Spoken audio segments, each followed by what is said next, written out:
नमस्कार, हस्तक्षेप में आपका स्वागत है। मैं हूं अमलेंदु उपाध्याय। इस बुलेटिन में सबसे पहले देखते हैं दिन भर की बड़ी खबरें डीवी लाइव के सौजन्य से, उसके बाद कुछ मनोरंजन की क्लिप्स। हमारे इस चैनल को सब्सक्राइब अवश्य कीजिएगा और इस वीडियो को शेयर भी कीजिएगा। तो आइए इस बुलेटिन में सबसे पहले देखते हैं दिन भर की बड़ी खबरें। नमस्कार, दिन भर की बड़ी खबरों में आपका स्वागत है। मैं हूं परवीन शेख। आज इस बुलेटिन में बात होगी राहुल गांधी के लद्दाख एंट्री से परेशान बीजेपी की, 2024 को लेकर आए सर्वे से मुसीबत में आई बीजेपी की, बात करेंगे डीके शिव कुमार के बड़े ऐलान के, महाराष्ट्र की राजनीति में आए नए भूचाल की और साथ ही बात करेंगे जाने माने कार्टूनिस्ट इरफान की किस खबर पर पड़ी तिरछी नजर। बुलेटिन के आखिर में बात करेंगे ज्ञानवापी मामले में आए नए मोड़ की। इसके साथ ही और भी कई बड़ी खबरों से आपको करवाएंगे रूबरू, लेकिन तमाम बड़ी खबरों से पहले एक नजर सुर्खियों पर। कर्नाटक के बाद रणदीप सिंह सुरजेवाला को एक और चुनावी राज्य की मिली जिम्मेदारी। मध्य प्रदेश के प्रभारी महासचिव बनाए गए सुरजेवाला, मुकुल वासनिक को मिला गुजरात का प्रभार। अनुच्छेद 370 के मामले में पीडीपी प्रमुख महबूबा मुफ्ती का बड़ा बयान, कहा हमें सुप्रीम कोर्ट से उम्मीद है कि वो न्याय करेगा। एमपी छत्तीसगढ़ विधानसभा चुनाव के लिए बीजेपी की पहली सूची जारी। एमपी में 39 और छत्तीसगढ़ से 21 उम्मीदवारों के नाम का किया ऐलान। उद्धव ठाकरे से मिले कांग्रेस प्रदेश अध्यक्ष नाना पटोले, इंडिया गठबंधन की मीटिंग पर हुई चर्चा। 31 अगस्त से शुरू होगी 2 दिवसीय इंडिया गठबंधन की बैठक। ये तो थी सुर्खियां और अब बात आज की सबसे बड़ी खबर की। राहुल गांधी 2 दिन के लद्दाख दौरे पर हैं, जहां वो 2024 को लेकर कांग्रेस नेताओं कार्यकर्ताओं से मुलाकात कर आगे की रणनीति पर चर्चा करेंगे। लेकिन लद्दाख जाने से पहले राहुल गांधी ने बीजेपी और पीएम मोदी को करारा जवाब दिया है। क्या है पूरी खबर, देखते हैं ये रिपोर्ट। इस साल होने वाले 5 राज्यों के विधानसभा चुनाव और अगले साल होने वाले लोकसभा चुनावों ने देश का सियासी पारा चढ़ा रखा है। देश की सत्ता से बीजेपी को उखाड़ फेंकने के लिए कांग्रेस हर रोज अपने कार्यकर्ताओं और नेताओं में जोश भर रही है। कांग्रेस में बैठकों का दौर जारी है, तो वहीं राहुल गांधी भी लगातार राज्यों का दौरा कर रहे हैं। आज राहुल गांधी लद्दाख पहुंचे, जहां उनका लोगों, कांग्रेस नेताओं और कार्यकर्ताओं ने जोरदार स्वागत किया। केंद्र शासित प्रदेश के लेह एयरपोर्ट पर बड़ी संख्या में कांग्रेस समर्थकों ने नारेबाजी की। राहुल गांधी लेह में कांग्रेस इकाई के नेताओं से मुलाकात करेंगे। अपनी भारत जोड़ो यात्रा के दौरान पूर्व कांग्रेस अध्यक्ष लेह नहीं जा सके थे। उन्होंने लोकसभा में अविश्वास पर अपने भाषण के दौरान कहा था कि वो जल्द ही लेह का दौरा करेंगे। इससे पहले आज राहुल गांधी ने दिल्ली में नेहरू मेमोरियल संग्रहालय और पुस्तकालय का नाम बदलकर प्रधानमंत्री स्मारक संग्रहालय और पुस्तकालय करने के विवाद पर बात की। उन्होंने कहा कि उनके परदादा जवाहरलाल नेहरू को उनके काम के लिए जाना जाता है, न कि उनके नाम के लिए। उन्होंने अपने वक्त में जो काम किए हैं उनको लेकर उन्हें आज भी याद किया जाता है। Nehru memorial name got change sir, what you have to say on that sir? Nehru ji की पहचान उनके कर्म, उनका नाम है। मोदी सरकार ने सोमवार को आधिकारिक तौर पर नेहरू मेमोरियल संग्रहालय और पुस्तकालय का नाम बदलकर प्रधानमंत्री संग्रहालय और पुस्तकालय कर दिया। इस पर कांग्रेस नेता जयराम रमेश ने बुधवार को कहा कि प्रधानमंत्री नरेंद्र मोदी देश की स्वतंत्रता संग्राम में जवाहरलाल नेहरू के महान योगदान को कभी नहीं छीन सकते। राहुल गांधी के एक्शन से बीजेपी की चिंता और बढ़ गई है। चिंता तो बीजेपी की 2024 को लेकर आए सर्वे ने भी बढ़ा दी है। इस सर्वे में खुलासा किया गया है कि एनडीए और इंडिया गठबंधन को वोट शेयर और सीटों में ज्यादा अंतर नहीं है। इंडिया गठबंधन तेजी के साथ एनडीए पर बढ़त बनाता दिख रहा है। देखते हैं ये रिपोर्ट। 5 राज्यों के विधानसभा चुनाव से पहले बीजेपी चिंता में दिख रही है। पार्टी के दिग्गज नेता लगातार बैठक कर रहे हैं, लेकिन जनता की नाराजगी को दूर करने का कोई रास्ता नहीं दिख रहा है। जिन राज्यों में चुनाव है उनमें राजस्थान और छत्तीसगढ़ में कांग्रेस की सरकार है, वहीं मध्य प्रदेश में बीजेपी की छीनी हुई सरकार है, क्योंकि सत्ता कांग्रेस को मिली थी, लेकिन दल बदल कराकर बीजेपी ने अपनी सरकार बना ली। मिजोरम में एमएनएफ तो तेलंगाना में टीआरएस सत्ता में है। यानी जिन राज्यों में चुनाव है वहाँ पहले ही कांग्रेस भारी दिख रही है। कांग्रेस की इस मजबूती से बीजेपी डरी दिखाई दे रही है। मिजोरम में तो बीजेपी को शून्य पर सिमटने का डर लग रहा है। मध्य प्रदेश में शिवराज सिंह चौहान की सरकार पर भ्रष्टाचार, आदिवासी, दलित और महिला उत्पीड़न के कई आरोप लगे हैं। ज्योतिरादित्य सिंधिया के कारण भी बीजेपी के पुराने नेता नाराज दिख रहे हैं। पार्टी में बगावत के हालात हैं, ऐसे में सत्ता फिसलती दिख रही है। तेलंगाना में बीआरएस और कांग्रेस के बीच मुकाबला माना जा रहा है। बीजेपी पिछड़ती जा रही है, तो राजस्थान में पार्टी की अंदरूनी गुटबाजी ने उसकी संभावनाओं को बेहद कमजोर कर दिया है।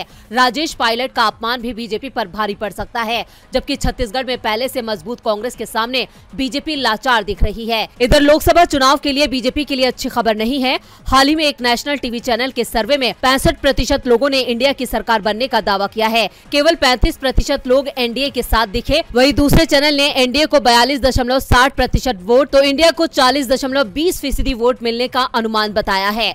2019 में एनडीए को 45% और यूपीए को 30% वोट मिले थे और ये स्थिति तब है जब इंडिया गठबंधन को बने 1 महीना भी नहीं हुआ है और अंतर तेजी से कम हुआ है और इसी की परेशानी मोदी सरकार के चेहरे पर दिख रही है, क्योंकि बीजेपी को एहसास है कि ये अंतर भी जल्द खत्म होने वाला है। इंडिया गठबंधन की बढ़ती ताकत से बीजेपी अभी से डरी नजर आ रही है।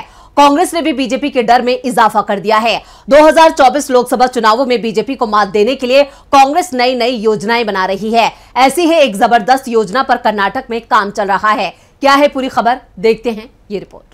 2019 के लोकसभा चुनाव में कांग्रेस को राज्य की 28 सीटों में से केवल 1 सीट ही मिली थी, लेकिन इस बार कांग्रेस की प्लानिंग कम से कम 20 सीटें जीतने की है। साथ ही बीजेपी की ऑपरेशन लोटस का तगड़ा जवाब भी कांग्रेस देना चाहती है, जिसके लिए कांग्रेस ने ऑपरेशन हस्त तैयार किया है। हस्त का मतलब हाथ होता है। लोटस बीजेपी का चुनाव चिन्ह है और हाथ कांग्रेस का। तो अब कांग्रेस ऑपरेशन हस्त चलाकर उन नेताओं की घर वापसी में जुटी है जिन्होंने बीजेपी के साथ जाकर राज्य में कांग्रेस की सरकार गिरा दी थी। बीजेपी में जाकर बहुत से नेता पछता रहे थे, तो कांग्रेस अब उन्हें भूल सुधार का मौका दे रही है। बताया जा रहा है कि बीजेपी के पूर्व मंत्री एसटी सोमशेखर और एमटीबी नागराज जल्द ही कांग्रेस में आ सकते हैं। दोनों नेता ऑपरेशन लोटस शुरू करने के बाद बीजेपी में शामिल हो गए थे। यशवंतपुर से मौजूदा बीजेपी विधायक सोमशेखर ने हाल ही में एक सार्वजनिक समारोह में घोषणा की थी कि उप मुख्यमंत्री डीके शिव कुमार उनके गुरु हैं। उन्होंने ये भी कहा था कि उन्होंने राजनीतिक रूप से जो कुछ भी हासिल किया है वो शिव कुमार के आशीर्वाद के कारण है। उनकी टिप्पणी से बीजेपी को शर्मिंदगी उठानी पड़ी थी। पूर्व मंत्री एमटीबी नागराज ने ये कहकर अपनी नाराजगी सार्वजनिक कर दी कि बीजेपी में शामिल होने के बाद से वो चुनाव नहीं जीत पा रहे हैं। इनके अलावा कांग्रेस से बीजेपी में शामिल हुए वरिष्ठ नेता एच विश्वनाथ भी कह चुके हैं कि वो कांग्रेस में वापसी करेंगे। वहीं ऑपरेशन हस्त के बारे में डीके शिव कुमार का कहना है कि कांग्रेस का मुख्य लक्ष्य लोकसभा चुनाव है। उन्होंने कहा कि हमने पार्टी कार्यकर्ताओं को नफरत की राजनीति नहीं करने और पार्टी का वोट शेयर बढ़ाने के निर्देश दिए हैं। साफ है कि अगले साल चुनाव में भी विधानसभा चुनावों की तरह बीजेपी को मात देने की तैयारी कांग्रेस ने कर ली है। महाराष्ट्र की राजनीति में अपनी ताकत का एहसास कराने के लिए आज एनसीपी चीफ शरद पवार ने बीड में एक बड़ी रैली को संबोधित किया। इस रैली में जुटी भीड़ से बीजेपी और भतीजे अजीत पवार के माथे पर शिकन पड़ना लाजमी है। क्या है पूरी खबर, देखते हैं ये report. NCP chief Sharad Pawar ने एक बार फिर मोदी सरकार पर तीखा हमला बोला है। उन्होंने तंज कसते हुए कहा कि आज देश की सत्ता चमत्कारी लोगों के हाथ में है। शासकों की नीति यह है कि कैसे जाति, धर्म और भाषा के आधार पर लोगों के बीच दूरियां बढ़ाई जाएं। शरद पवार ने कहा कि आप जानते हैं कि पेट्रोल डीजल के दाम कहां चले गए हैं। महंगाई की सरकार को चिंता नहीं है, सिर्फ चुनाव की चिंता है। विरोधी दल की सरकार को कैसे गिराना है, इसी में ये लोग लगे रहते हैं। सत्ता के दुरुपयोग से गोवा, महाराष्ट्र, मध्य प्रदेश में सरकारें उखाड़ फेंकी गयी। देश का मतदाता स्थिर सरकार चुनता है, लेकिन ये केंद्र की ताकत से उस सरकार को उखाड़ कर फेंक देते हैं। इन्हें चीन की चिंता नहीं है, मणिपुर में जो हो रहा है उसकी चिंता पूरे देश को है, लेकिन बीजेपी को इसकी चिंता नहीं है। पवार ने दिल्ली में नरेंद्र मोदी के उस बयान पर भी निशाना साधा जिसमें पीएम ने कहा था कि मैं 15 अगस्त को फिर लाल किले पर तिरंगा फहराऊंगा। पवार ने कहा कि महाराष्ट्र में भी एक मुख्यमंत्री थे देवेंद्र फडणवीस, जो कहते थे कि मैं फिर आऊंगा, लेकिन वो निचले पायदान पर आ गए। प्रधानमंत्री को फडणवीस से सीख लेनी चाहिए और नीचे के पायदान के बारे में सोचना चाहिए। पवार ने बीड के एनसीपी विधायक धनंजय पर बिना नाम लिए निशाना साधा। धनंजय अजीत पवार गुट के साथ हैं और इस समय शिंदे सरकार में मंत्री हैं। पवार ने कहा कि बीजेपी हार गई थी और आज बीजेपी के साथ में है। इस बात को याद रखें कि कल लोगों को वोट देने का मौका मिलेगा तो इस जिले के मतदाता आपको नहीं बताएंगे कि कहां बैठना है। महाराष्ट्र की सियासत में शरद पवार के हर एक कदम पर बीजेपी की पैनी नजर है। वहीं नजरें तो इस वक्त गुजरात पर भी हैं। गुजरात को बीजेपी का सबसे मजबूत गढ़ माना जाता है। यहां पार्टी 25 सालों से सत्ता में है, लेकिन अब ये गढ़ दरकता हुआ दिखाई दे रहा है। पार्टी के अंदर बगावत भड़कती दिख रही है, क्योंकि शंकर सिंह वाघेला के बाद पूर्व मुख्यमंत्री सुरेश मेहता बीजेपी की मुश्किलें बढ़ाते नजर आ रहे हैं। बीजेपी के दिग्गज नेता लाल कृष्ण आडवाणी के करीब और पूर्व सीएम सुरेश मेहता ने बीजेपी सरकार के खिलाफ मोर्चा खोल दिया है। मेहता को बीजेपी ने 1995 में गुजरात का सीएम बनाया था। वो करीब 11 महीने प्रदेश के सीएम रहे थे। अब उन्होंने बीजेपी सरकार पर कई आरोप लगाए हैं। मेहता ने कहा कि देश उस स्थिति में आ गया है जहां हर न्यायप्रिय, संवेदनशील, जागरूक नागरिक कह रहा है कि अब तो बहुत हो गया। देश बदलाव चाहता है, गुजरात बदलाव चाहता है। लोकतंत्र के नाम पर तानाशाही नहीं चलनी चाहिए और विकास के नाम पर विनाश हो तो चुप नहीं रहना चाहिए। बीजेपी वरिष्ठ नेता ने कहा कि वो चुनाव लड़ने नहीं जा रही हैं, लेकिन जनता को परिवर्तन के लिए जागरूक जरूर करेंगे। मेहता ने कहा कि हम गुजरात के नागरिक एक बार फिर गुजरात को स्वस्थ, सुरक्षित और समान रूप से समृद्ध राज्य बनाने के लिए प्रतिबद्ध हैं और इसके लिए लोगों को जागरूक किया जाएगा। उन्होंने कहा कि आज का गुजरात हर मामले में परेशानी का सामना कर रहा है। जिस तरह से प्राथमिक शिक्षा का स्तर गिर रहा है और सरकारी स्कूल पर्याप्त कमरों के बिना बंद हो रही हैं, इसका मतलब ये है कि राज्य सरकार शिक्षा का निजीकरण करके शिक्षा की जिम्मेदारी अपने ऊपर नहीं रखना चाहती है। गुजरात के साथ साथ राजस्थान में भी बीजेपी की आपसी खींचतान से बीजेपी आलाकमान मुश्किल में है। राजस्थान विधानसभा चुनावों को लेकर हलचल तेज है। बीजेपी सत्ता में वापसी को लेकर एड़ी चोटी का जोर लगा रही है। बीजेपी ने स्टेट इलेक्शन मैनेजमेंट और मैनिफेस्टो कमेटी की घोषणा कर दी, जिससे वसुंधरा राजे सिंधिया को बड़ा झटका लगा है। क्या है पूरी खबर, देखते हैं ये रिपोर्ट। बीजेपी पार्टी ने राजस्थान की पूर्व मुख्यमंत्री वसुंधरा राजे सिंधिया को बड़ा झटका दिया है। राजस्थान में विधानसभा चुनाव की घोषणा से पहले भाजपा ने चुनाव प्रबंधन समिति और मैनिफेस्टो कमेटी की घोषणा कर दी है, लेकिन हैरान करने वाली बात यह है कि बीजेपी के प्रमुख नेताओं में से एक कही जाने वाली राजस्थान की पूर्व सीएम वसुंधरा राजे को चुनाव अभियान और घोषणा पत्र कमेटी में जगह नहीं मिली है। इसके बाद से यह अटकलें लगने लगी है कि भाजपा में अभी सब कुछ ठीक नहीं चल रहा है। केंद्रीय कानून मंत्री अर्जुन राम मेघवाल को बड़ी जिम्मेदारी दी गई है। मेघवाल को घोषणा पत्र समिति का संयोजक बनाया गया है। कहा यह भी जा रहा है कि वसुंधरा से किनारा करना पार्टी अध्यक्ष जेपी नड्डा का बड़ा कदम है। बीजेपी अध्यक्ष जेपी नड्डा की तरफ से जारी की गई प्रदेश चुनाव प्रबंधन समिति का संयोजक नारायण पंचारिया को बनाया गया है। पंचारिया प्रदेश उपाध्यक्ष और पूर्व सांसद हैं, तो वहीं बीजेपी की तरफ से पहले ही साफ किया जा चुका है कि इस बार का चुनाव प्रदेश में मोदी के चेहरे पर लड़ा जाएगा। सीएम अशोक गहलोत बीजेपी पर पहले ही कई बार तंज कस चुके हैं कि बीजेपी वसुंधरा राजे की जगह सीधे पीएम के चेहरे पर चुनाव लड़ने जा रही है और ऐसे में घोषणा पत्र में वसुंधरा राजे सिंधिया को जगह न देना बीजेपी की कार्यशैली पर सवाल उठाता है। वहीं देखना यह भी दिलचस्प होगा कि कांग्रेस की तरफ से अब क्या प्रतिक्रिया सामने आती है। राजस्थान वाराणसी की ज्ञानवापी मस्जिद को लेकर लड़ाई वाराणसी की जिला कोर्ट से लेकर सुप्रीम कोर्ट तक जारी है। कई मामले दोनों ही पक्षों की तरफ से दायर किए गए। रोज किसी न किसी कोर्ट में इस मामले को लेकर सुनवाई चल रही है। अब तक दोनों ही पक्ष अपने अपने रुख पर कायम थे, लेकिन अब इसमें बदलाव आता दिखाई दे रहा है। ज्ञानवापी परिसर को लेकर शुरू हुआ विवाद बातचीत के जरिए भी सुलझाया जा सकता है।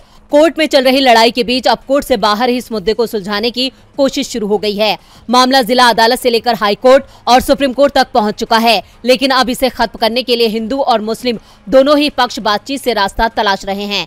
हिंदू पक्ष की ओर से बातचीत की अपील की गई है, जिस पर मुस्लिम पक्ष की ओर से विचार करने का भरोसा दिया गया है। हिंदू पक्ष की तरफ से वैदिक सनातन संघ के संस्थापक जितेंद्र सिंह बिसेन, संतोष कुमार सिंह और राखी सिंह ने ये प्रस्ताव दिया है। मुस्लिम पक्ष को बातचीत का ये प्रस्ताव 14 अगस्त को दिया गया था, जिस पर 17 अगस्त को मुस्लिम पक्ष की ओर से पॉजिटिव जवाब आया है। ज्ञानवापी परिसर की देखरेख करने वाली संस्था अंजुमन इंतजामिया मस्जिद कमेटी के जनरल सेक्रेटरी और शहर मुफ्ती अब्दुल बातिन नोमानी ने कहा कि हमें प्रस्ताव मिला है। कमेटी की जब भी अगली बैठक होगी तो हम सबके सामने इस प्रस्ताव को रखेंगे। दूसरी ओर कमेटी के ज्वाइंट सेक्रेटरी SM यासीन ने कहा कि जल्द ही हम मीटिंग की कोई तारीख फाइनल करेंगे। अगर मसले का हल बातचीत से निकल सकता है तो कोशिश होनी चाहिए। इस समय ज्ञानवापी परिसर का सर्वे का काम चल रहा है। वाराणसी जिला अदालत ने ASI सर्वे को आदेश दिया था और सुप्रीम कोर्ट ने इसे बरकरार उतर गया ऊपर आ जाइए।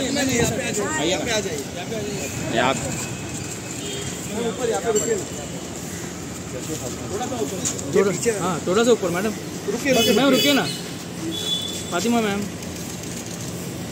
Wait ma'am, wait.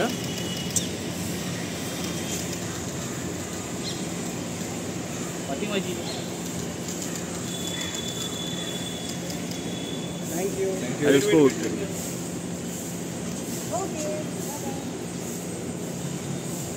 फातिमा हाँ अनिल को देखो जरा।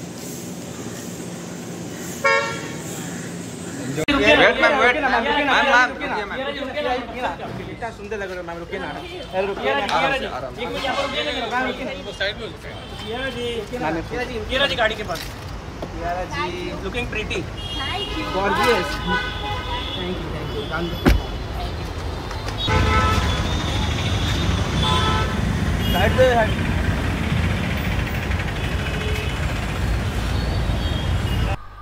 आशा है ये वीडियो आपको पसंद आया होगा। इसको ज़्यादा से ज़्यादा लाइक शेयर करें, लाइक करें, सब्सक्राइब करें चैनल को, फेसबुक पेज को फॉलो करें और ज़्यादा से ज़्यादा इसको सब्सक्राइब करें।